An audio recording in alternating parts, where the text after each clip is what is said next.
Hey everybody, welcome back to Gooseberry Homestead. So I'm holding my camera in my hand right now, and so it might be a little bit shaky until I put it up on my tripod. But anyways, I wanted to show you the ingredients that we're going to be using today, and I will tell you about what we will be making. So we will be making a small thin wafer, also known as an Oblaten in German. And nowadays, most people will buy this really super thin like cookie wafer in the stores and or online. You can get them on Amazon, I think, even. And you put soft cookie mixture on top of them and they like just kind of fill in up next to the edges and stuff. And so traditionally they're used underneath cookies because they're a thin wafer. And so yeah, like I said, you can get them in the stores. A lot of the time now, for convenience, people will buy them pre-made, and they're made in factories with machines. And the traditional way where they're still being made a lot of the times is in the European countries. Sweden, I think, is one of them, and also down in Germany, of course. And you'll find that people will be making them primarily like, you know, on the little farms and in the little towns and that sort of thing. So what we're going to do here is we're going to be making that, and I have all my ingredients all laid out here on my counter. And so I will tell you right now what we will be using for the wafers, also known as Oblaten. And we will be using 1 cup of flour, and I'm using all-purpose flour, plus 1 tablespoon of flour as well. We are going to be using 1/4 cup of organic sugar. And it called for vanilla sugar, but I don't have the vanilla sugar, so I'm going to be using 1 tablespoon of vanilla sugar and 1 teaspoon of my homemade vanilla extract. So if you guys have access to the vanilla sugar, go ahead and grab a packet of vanilla sugar. I do believe 1 packet equals 1 tablespoon. Now, it calls for a pinch of salt, and it called for margarine in the recipe that I had found online. However, I'm going to be using some vegan butter, and you don't have to use vegan butter for this recipe. You can use margarine, or you can use real butter. And then it calls for 2 to 3 tablespoons of water. So I put some in my crystal bowl, and then my pretty little salt dish, I'll just point that out too. My pretty little salt dish actually is something that my grandmother gave me, so this is an antique. And so I thought I would pull it out and use it in my recipe today. So anyways, what we're going to go ahead and do, we're going to start with all the dry ingredients, and it's all just going to get mixed together, you guys. So start with your dry, and then we'll add in the liquids towards the end, although I will be adding in my vanilla with my sugar. So it doesn't really matter. I'll probably do my pinch of salt before I do this section here. So I'm going to go ahead and get my camera put up onto a tripod, and then you can watch me add all the ingredients in to this mixing bowl. All right, so here we go. We're going to add in our ingredients. First, our 1 cup of flour plus our 1 tablespoon of flour. Then we will add in 1/4 cup of sugar. Next, we'll add in our pinch of salt.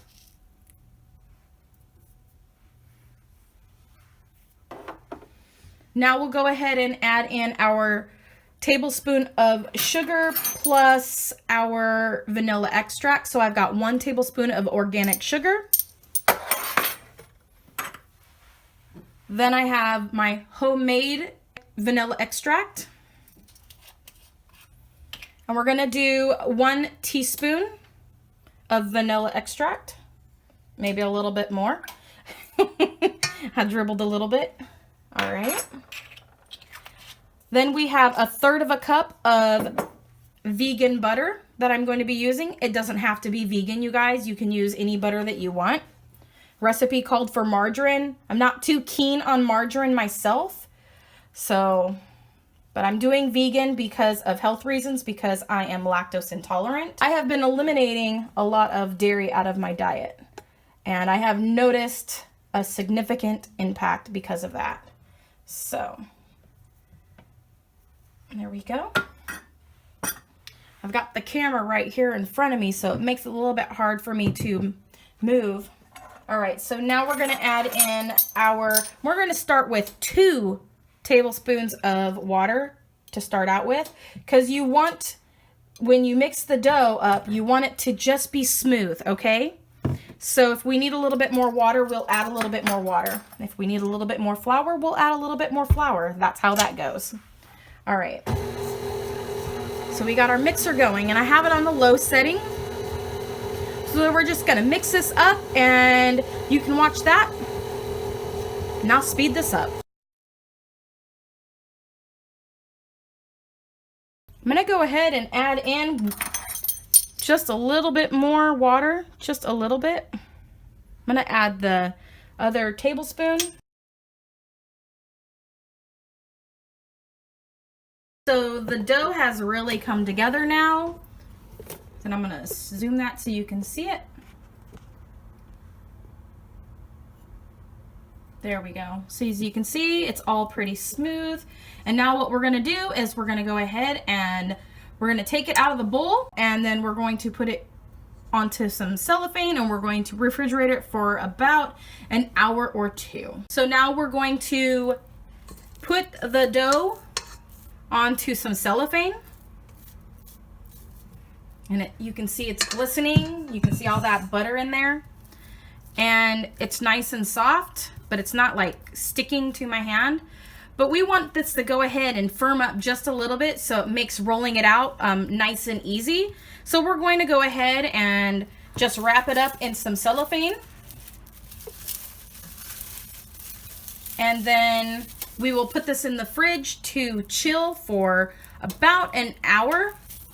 And possibly maybe an hour and a half to 2 hours, and then we will be back. Hey everybody, so we're back, and now I have pulled this out of my fridge, and I am going to go ahead and we're going to roll it out as thin as we possibly can get it. So now we're gonna go ahead and roll this out as thin as we can get it.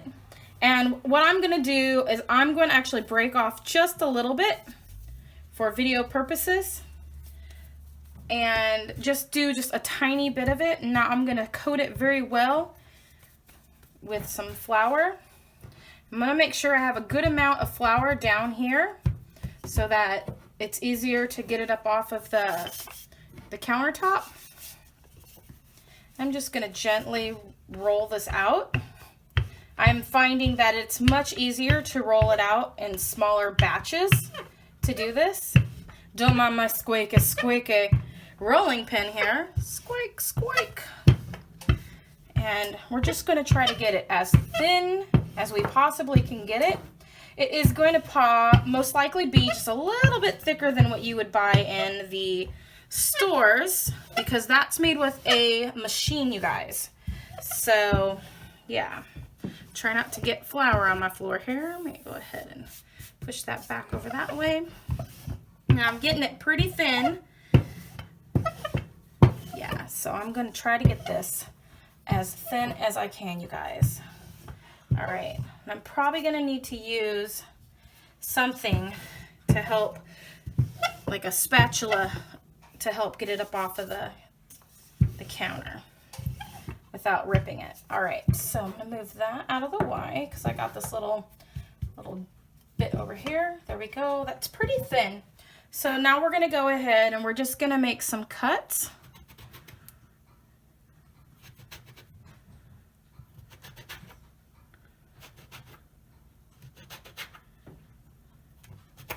Guess maybe I shouldn't twist it. All right. So I've got about 1, 2, 3, 4, 5, 6, 7 out of this. So now I need to get a spatula. Okay.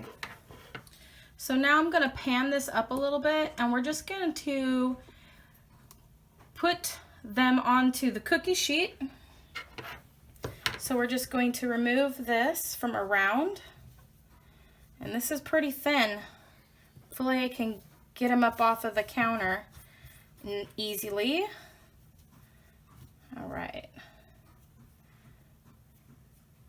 I made these last year, but I made them just a little bit thicker.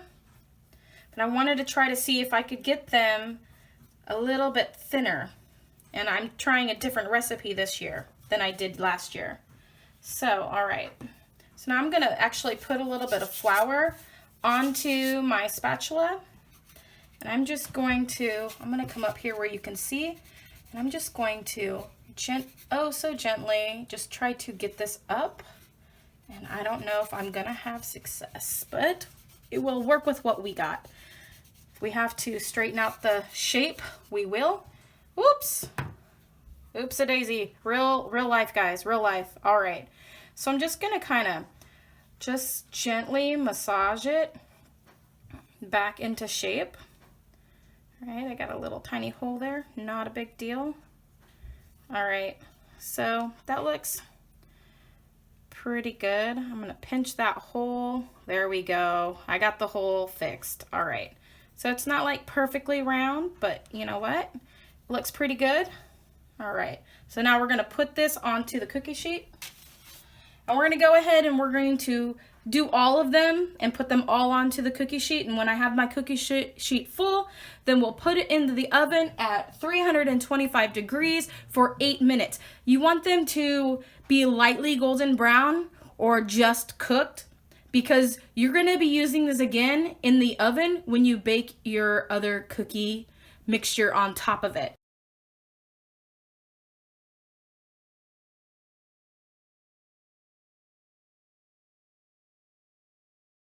All right, and so now we're going to go ahead and get them into the oven at 325 degrees for 8 minutes. Okay, you guys, I have pulled these out of the oven. I have allowed them to cool down, and now we have our finished wafers, aka Oblatens, and this is what they look like. Now this one is a little bit more crispier than the other ones. This one had the edges were a little bit thinner, as you can see.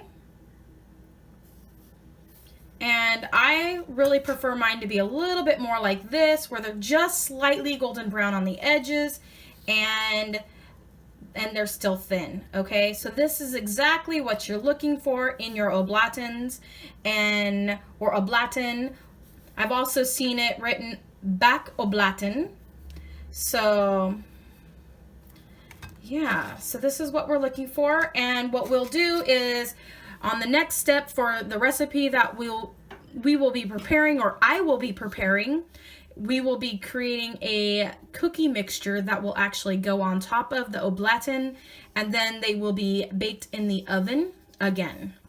So this is why you don't want to overbake your Oblaten, and yeah, because otherwise they'll get super, you know, crispy and brown on the bottoms. So that's what we have going on here, and I will show you the next step in about a week or so, and we will continue with what these will be going with at that point. Actually, we'll go ahead and we'll crack one open so you can kind of hear if it's crispy, and it has a nice crisp crunch to it, so it's kind of like a small wafer cracker. And let me see, we'll go ahead and taste it. Very crunchy, very nice. Almost has a sugar cookie flavor to it. So there you guys go. Wafer cookies that are used traditionally with a wetter cookie ingredient that goes on top.